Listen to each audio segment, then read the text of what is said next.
Dēls pie tēta pienāk klāt, skatiens tāds neziņā. Saka, vecais, man ir sirdī baigā putra dīvainā. Man šķiet, esmu iemīlējies, skolotāja sirdi zog. Vai tev arī jaunībā ir bijis tāds kā sloks? Tētis noliek avīzi, viltīgs maigs tam sejā dust. Atmiņas kā upe sāk caur viņa prātu plūst.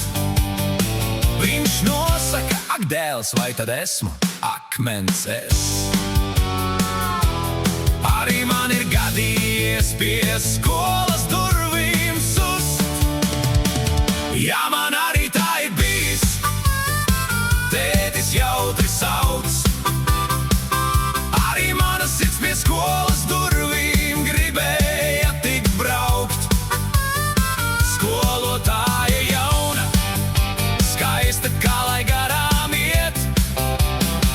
Bet mammai mūsu ģimenei ir jautājumi ciet.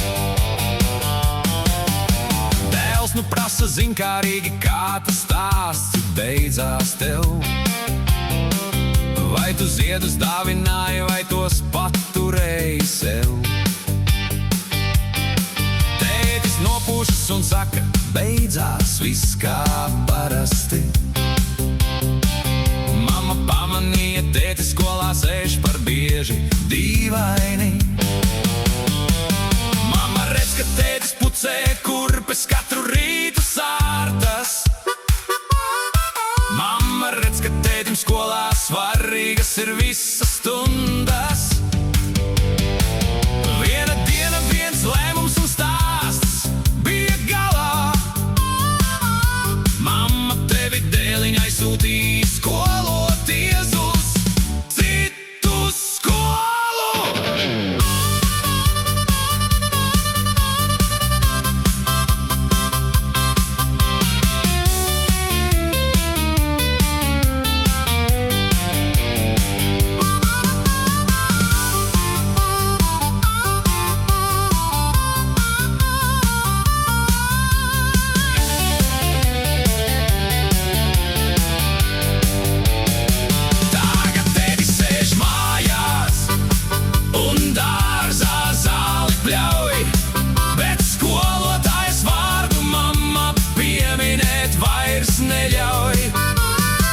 Tēt, man arī tā ir bijis. Jā, dēls, viss kā vienmēr.